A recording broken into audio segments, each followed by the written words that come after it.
शहर के पास इलाके में रहने वाले विशाल और उसकी पत्नी कामिनी ने अपने नए बंगले की पार्टी रखी थी। खुशियां मनाई जा रही थी, लेकिन उस चकाचौंध के बीच एक अंधेरा कोना भी था। वह कोना था विशाल की माँ सावित्री देवी का। विशाल ने अपने कैरियर की खातिर माँ के त्याग को सीढ़ी बनाया, लेकिन कामयाबी मिलते ही वह सीढ़ी उसे बोझ लगने लगी। पार्टी खत्म होते ही विशाल ने कड़वे स्वर में कहा, माँ, हमने यह नया घर अपनी लाइफस्टाइल के हिसाब से बनाया है। यहाँ आपके पुराने ख़यालात फिट नहीं बैठते। पास की गली में एक छोटा कमरा किराए पर लिया है, आप कल वहाँ शिफ्ट हो जाइए। सावित्री देवी के पैरों तले जमीन खिसक गई। उन्होंने कांपती आवाज़ में पूछा, बेटा, क्या मैं इस घर के स्टोर रूम में भी नहीं रह सकती? कामिनी तुनक कर बोली, मम्मी जी, वहाँ हमारा जिम बनेगा, आप वहाँ शांति से रहिएगा, हम महीने का किराया भेज देंगे। सावित्री देवी उस छोटे सीलन भरे कमरे में रहने चली गईं। विशाल ने पहले 2 महीने किराया दिया, फिर धीरे धीरे फ़ोन उठाना भी बंद कर दिया।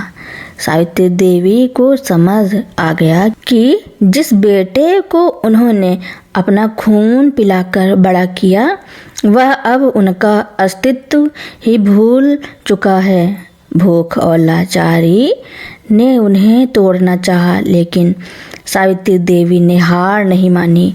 उन्होंने अपने हाथ के हुनर को याद किया। उन्होंने उसी गली के बच्चों को ट्यूशन पढ़ाना और पास के एक टिफ़िन सेंटर में खाना बनाना शुरू किया। उनकी ममता भरे स्वाद और मेहनत ने जल्द ही उन्हें पूरे इलाके में मशहूर कर दिया। 3 साल बीत गए। विशाल का बिजनेस एक बड़े घोटाले में फंस गया। रातों रात बैंक ने उसका बंगला सील कर दिया। उसके पास रहने को छत तक नहीं बची। कामिनी ने मुश्किल वक्त देखते ही अपने मायके का रास्ता पकड़ लिया। विशाल सड़क पर आ गया। तभी उसे याद आया कि वह छोटा कमरा जहां उसने अपनी माँ को ढकेला था, वह बदहवास होकर वहां पहुंचा, लेकिन वहां माँ नहीं थी। पड़ोसियों ने बताया, सावित्री माँ, वह तो अब शहर की सबसे बड़ी केटरिंग कंपनी की मालिकिन हैं और एक वृद्धाश्रम भी चलाती हैं। विशाल भागते हुए उस आलीशान वृद्धाश्रम पहुंचा। वहाँ उसकी माँ सफ़ेद साफ साड़ी में चेहरे पर एक अलग ही तेज लिए बैठी थी। विशाल उनके पैरों में गिरकर फूट फूट कर रोने लगा। माँ, मुझे माफ़ कर दो, मैं सड़क पर आ गया हूँ, मेरा घर छिन गया, मुझे अपने साथ रहने दो। सावित्री देवी उठी। उनकी आंखों में नफरत नहीं, बल्कि एक गहरी शांति थी। उन्होंने पास रखी एक चाबी विशाल की ओर बढ़ाई और कहा, विशाल, यह चाबी उसी छोटे किराए के कमरे की हैं जिसमें तुमने मुझे भेजा था। मैंने उसका किराया आज भी भर रखा है। वहाँ जाओ और सीखो कि जब सर पर छत ना हो और जेब में पैसे ना हो, तब स्वाभिमान कैसे बचाते हैं। मैं तुम्हें खाना दे सकती हूँ, लेकिन इस आश्रम में रहने की जगह नहीं, क्योंकि यहाँ सिर्फ उन बुजुर्गों का हक है जिनका कोई नहीं है, और तुम्हारा तो एक बेटा है जो अभी जिंदा है। विशाल के पास कहने को कुछ नहीं था। उसे अपनी ही माँ की कही एक एक बात कांटों की तरह चुभ रही थी। वह चाबी लेकर उसी सीलन भरे कमरे की ओर चल पड़ा जिसे कभी अपनी माँ के लिए उपयुक्त समझा था।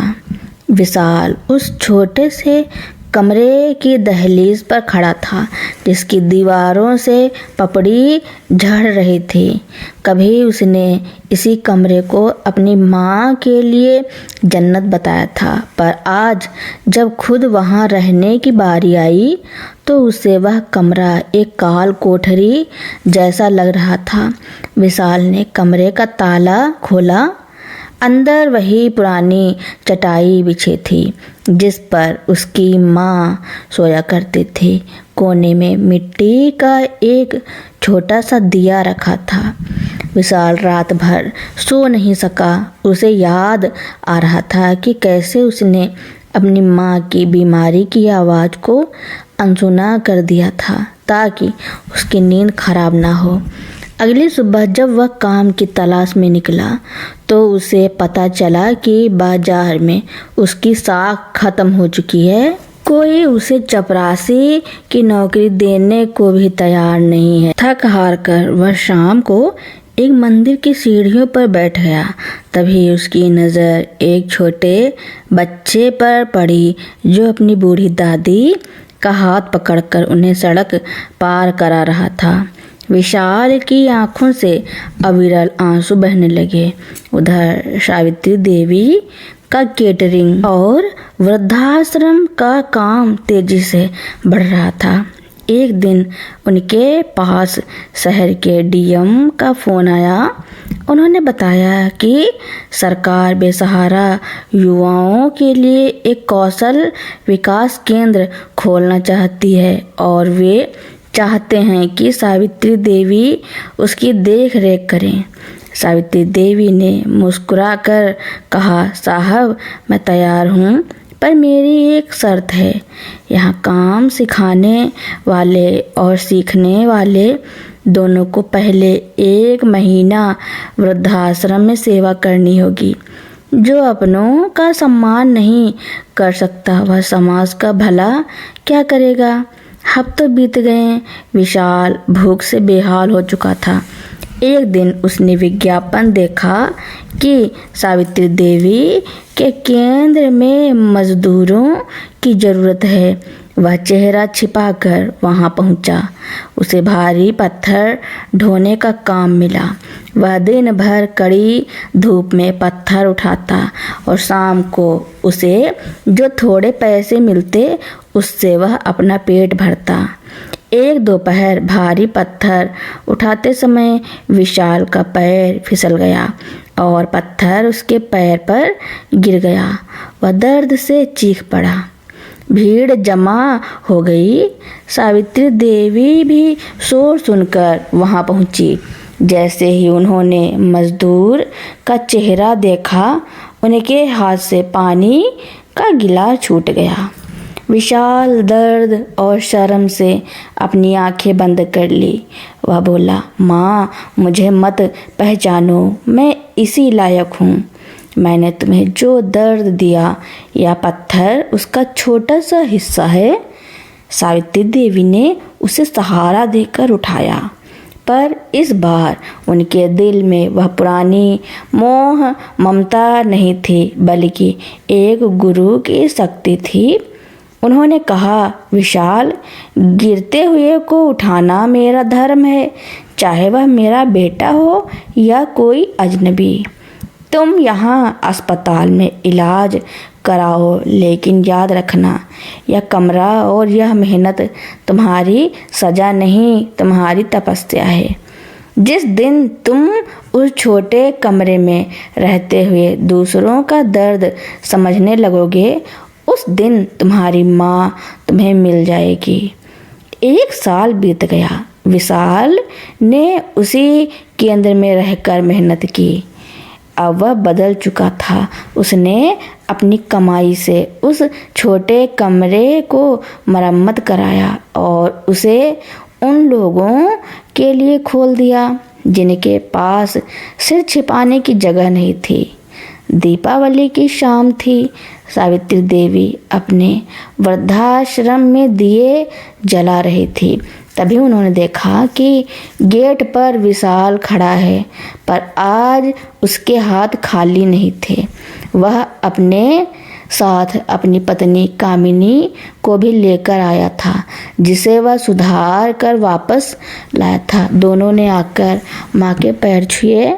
विशाल बोला, माँ, आज मैं बंगला वापस पाने नहीं आया, आज मैं आपका बेटा बनने का हक मांगने आया हूँ।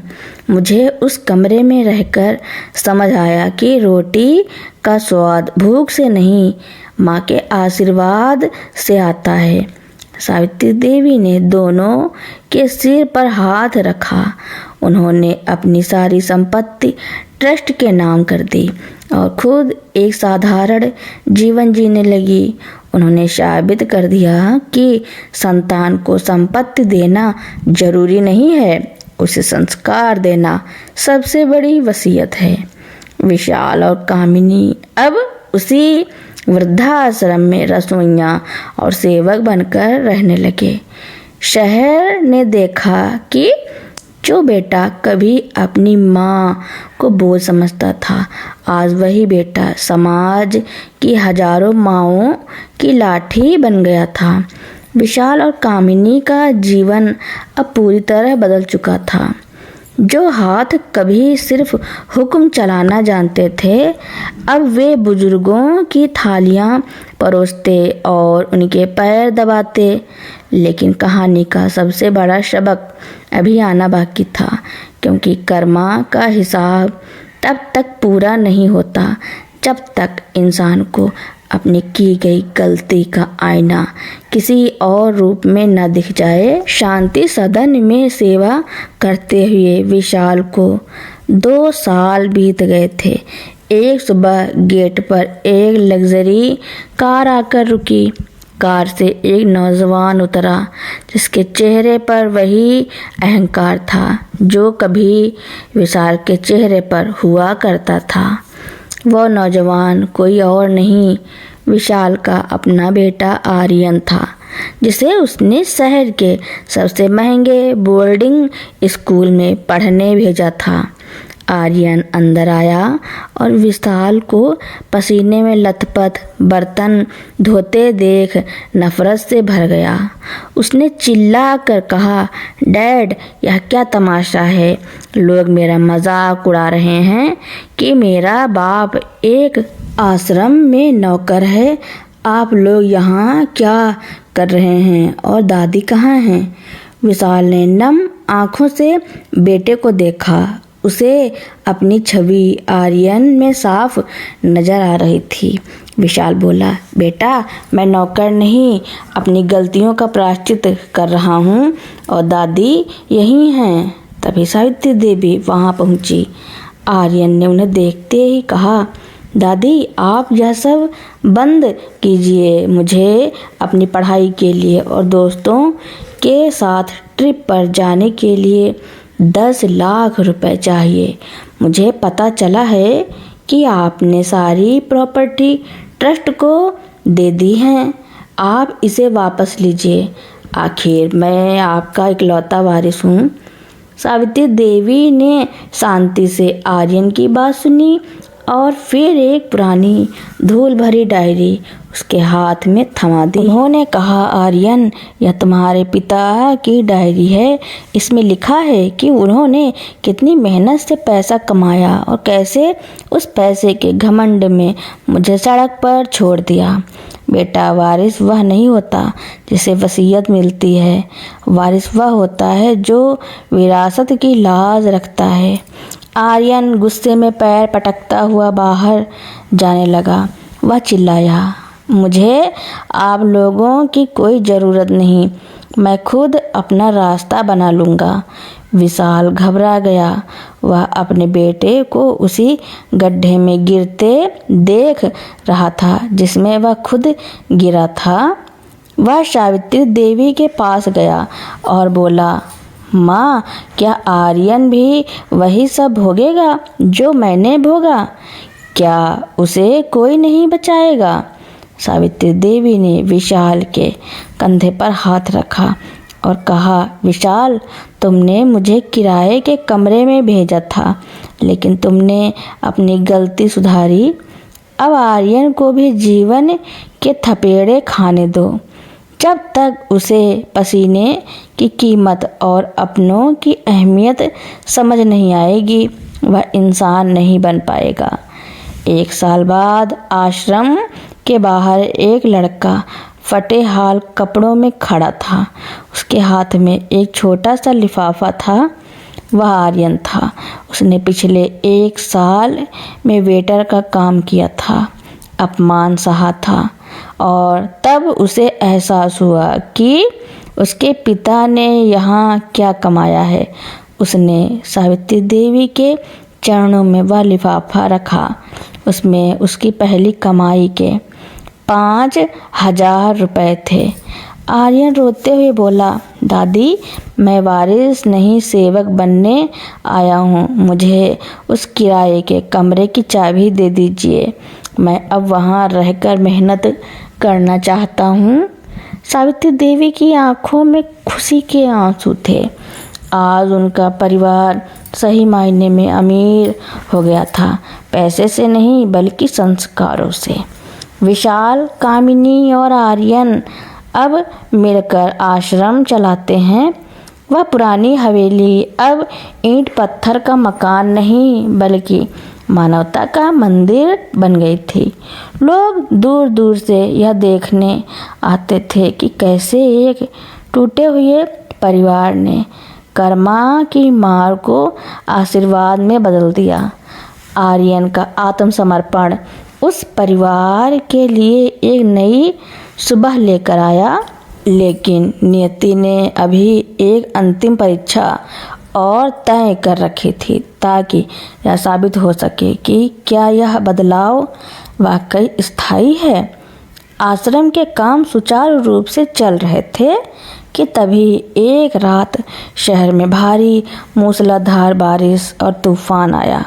अचानक खबर मिली कि पास के उस पुराने इलाके में जहां वह किराए का कमरा था, वहां की पुरानी इमारतें ढहने लगी।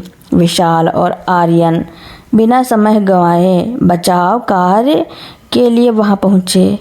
मलबे के बीच से चीखें सुनाई दे रही थी। विशाल ने देखा कि एक मलबे के नीचे वही बिल्डर खन्ना दबा हुआ था जिसने कभी विशाल के साथ मिलकर उस पुश्तैनी संपत्तियों का सौदा किया था और विशाल को उसकी मां के खिलाफ भड़काया था। आर्यन उसे निकालने के लिए आगे बढ़ा, पर विशाल एक पल के लिए ठिठक गया। उसे याद आया कि इसी आदमी ने उसे शराब और लालच की लत लगाकर उसकी बर्बादी की इबारत लिखी थी। आर्यन ने चिल्लाकर कहा, डैड, देख क्या रहे हैं, मदद कीजिए। विशाल के अंदर का पुराना घाव हरा हुआ, पर तभी उसे अपनी माँ सावित्री देवी की आवाज़ याद आई। बेटा, इंसानियत वह नहीं जो अपनों के लिए की जाए, इंसानियत वह है जो उनके लिए की जाए जिन्होंने तुम्हारा बुरा चाहा हो। विशाल और आर्यन ने अपनी जान जोखिम में डालकर खन्ना को मलबे से बाहर निकाला। अगले दिन जब खन्ना को होश आया और उसने देखा कि उसकी जान बचाने वाला कोई और नहीं बल्कि वही विशाल है जिसे उसने बर्बाद किया था, तो उसकी आंखों में शर्मिंदगी के सिवा कुछ नहीं था। खन्ना ने हाथ जोड़कर कहा, विशाल, मैंने तुम्हारे साथ बहुत बुरा किया था। आज मेरे अपनों ने मुझे छोड़ दिया, पर तुमने दुश्मन होकर भी मुझे बचाया, क्यों? विशाल ने मुस्कुराकर कहा, खन्ना साहब, मैंने आपको नहीं बचाया, मैंने अपने भीतर बचे हुए उस आखिरी गुस्से को मार दिया है।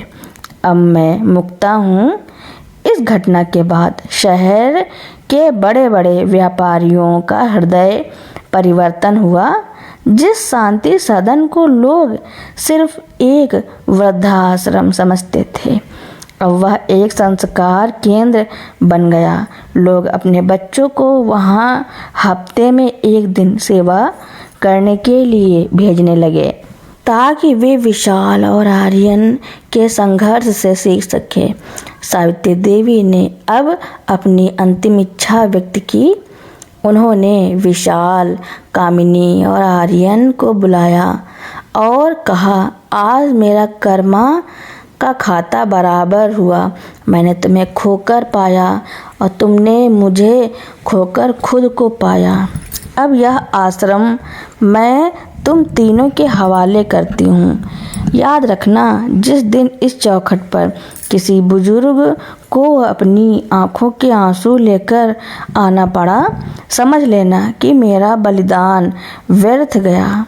अब हर साल उस किराए के कमरे की सालगिरह मनाई जाती है, लेकिन उसे दुख का कमरा नहीं बल्कि ज्ञान का कमरा कहा जाता है।